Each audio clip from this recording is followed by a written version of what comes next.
오늘 본문에 보니까 예수님께서 가버나움 집에서 나가 갈릴리 바닷가 바다 위 배 위에 올라가 앉아 해변에 있는 갈릴리 사람들에게 말씀하시더라는 것입니다. 어떤 말씀을 하셨느냐?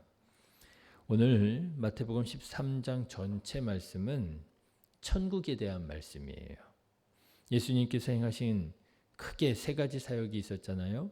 하나님의 말씀을 가르치시고 천국 복음을 전파하시고 병과 약한 것들을 고치시고, 이 세 가지 사역을 영어로 teaching, preaching, healing 이렇게 세 가지를 말하는데요. 그 중에서도 오늘 마태복음 13장은 천국 복음을 전파하시는 말씀입니다. 하나님의 나라는 이런 곳이다. 천국의 소망을 주시는 것이지요. 그런데 예수님의 말씀을 들어보니까 예수님은 천국이 이런 곳이야 라고 말씀하시지 않고 천국은 이런 곳과 같은 곳이야 라고 비유적으로 말씀을 하시더라는 거예요. 특별히 농사에 비유해서 말씀하시는데 그것도 한 가지가 아닙니다. 오늘 13장에서만 세분화해서 말하자면 5가지 비유로, 크게 보자면 3가지 비유로 말씀을 하십니다. 그 큰 3가지 비유, 3가지의 비유를 말씀을 드리자면 1절부터 오늘 읽은 23절은 소위 씨 뿌리는 자의 비유로 알려진 말씀이지요. 천국을 씨를 뿌릴 때의 관점으로 비유로 말씀하신 것입니다. 그리고 24절부터 43절의 말씀을 보면 소위 가라지 비유예요.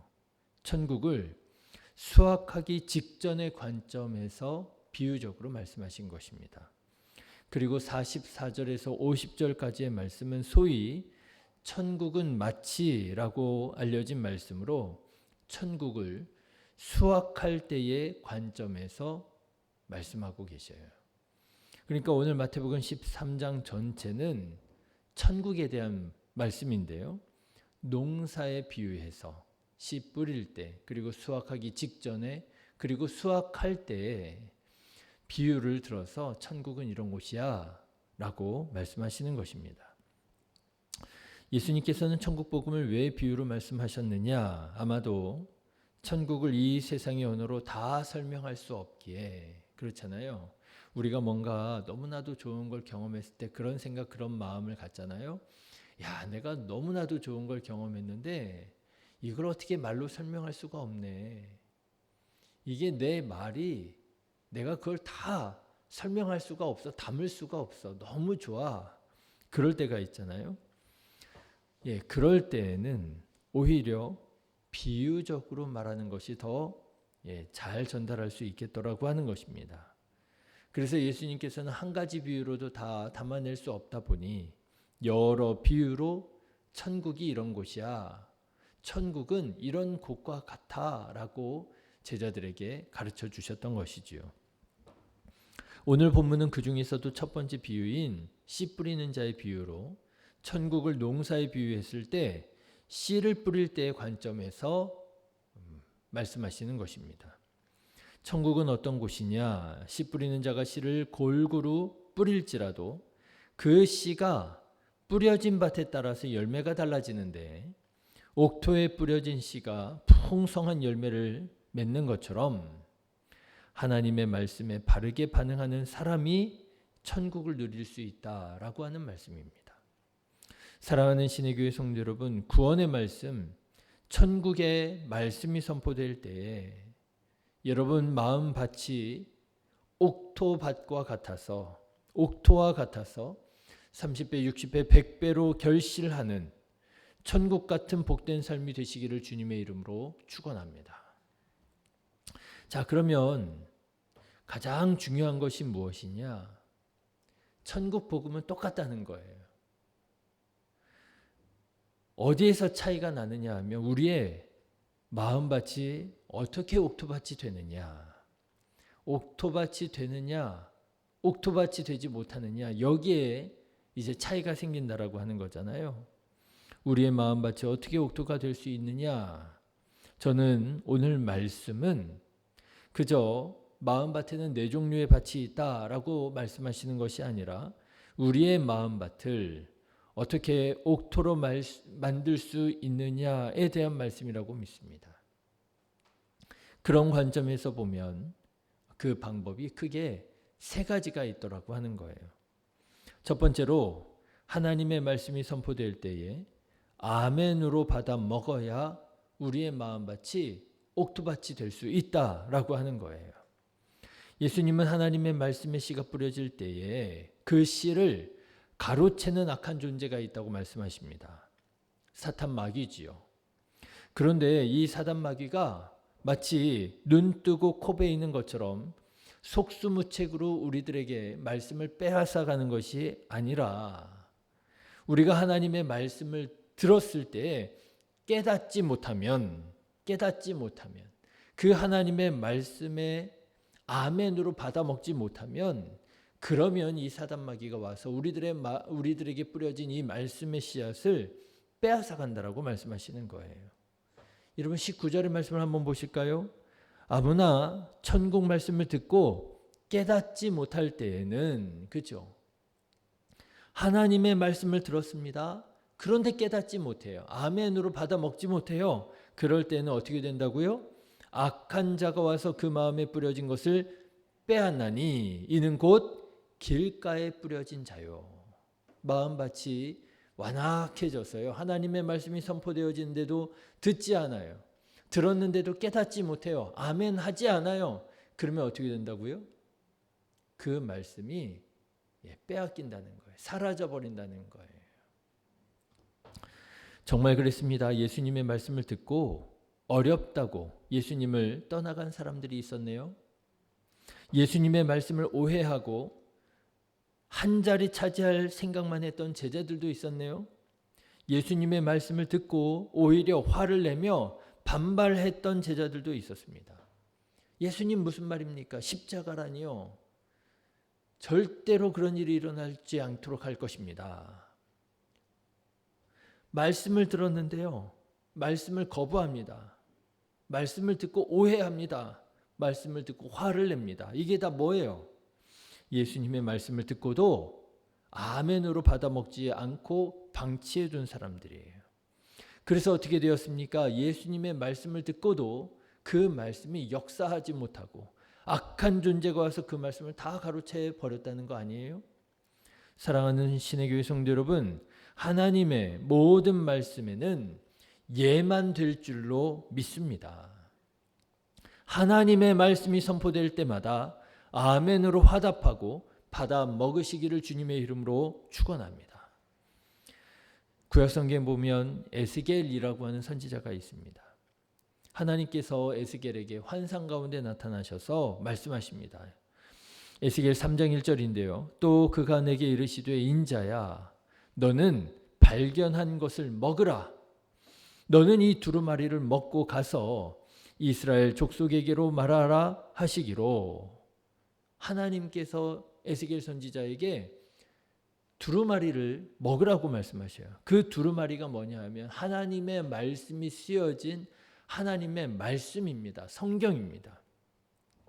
그런데 에스겔 선지자가 보았습니다. 도대체 이 두루마리에 어떤 말씀이 쓰여 있는가 보니까요.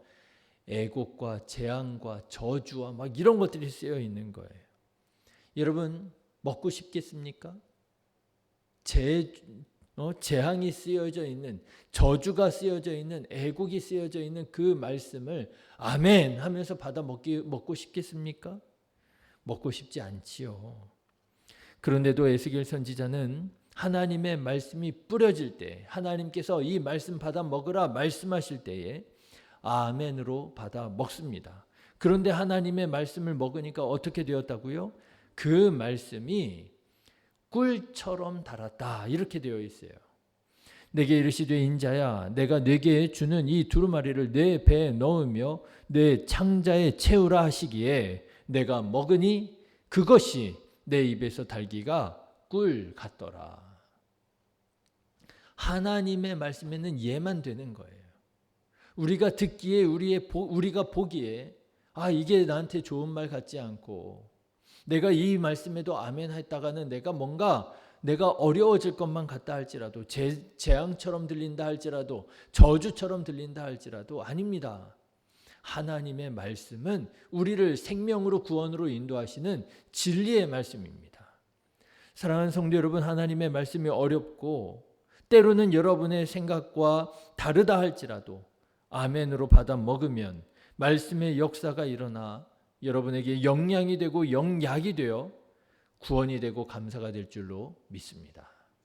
그게 우리의 완악한 마음밭을 갈아엎는 방법이라고 하는 거예요. 아멘.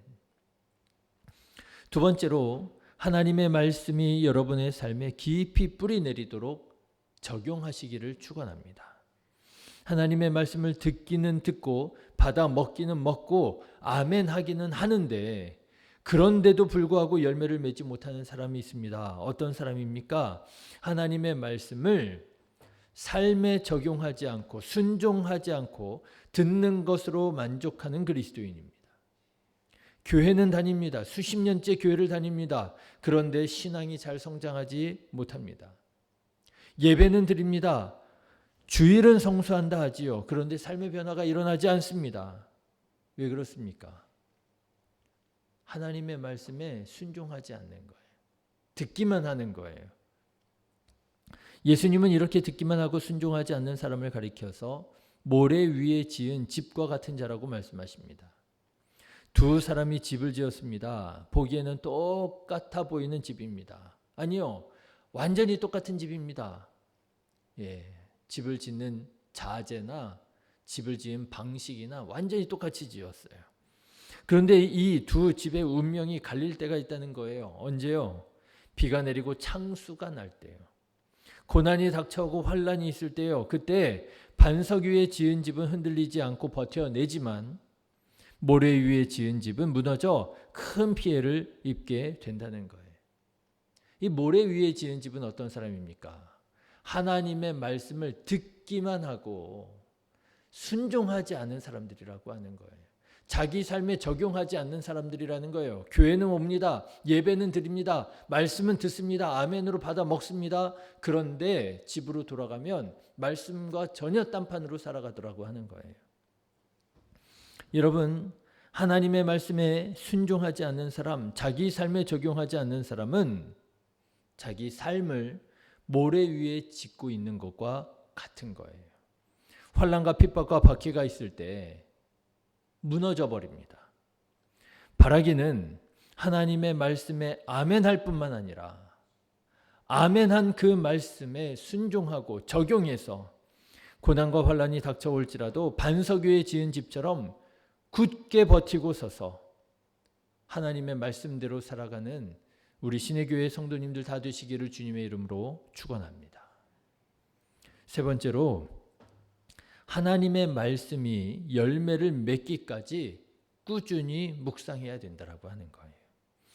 하나님의 말씀을 듣고 아멘하고 받아들이기도 하고 순종하고 자기 삶에 적용하기까지 하는데도 불구하고 풍성한 열매를 맺지 못하는 사람들이 있더라고 하는 거예요. 어떤 사람들입니까?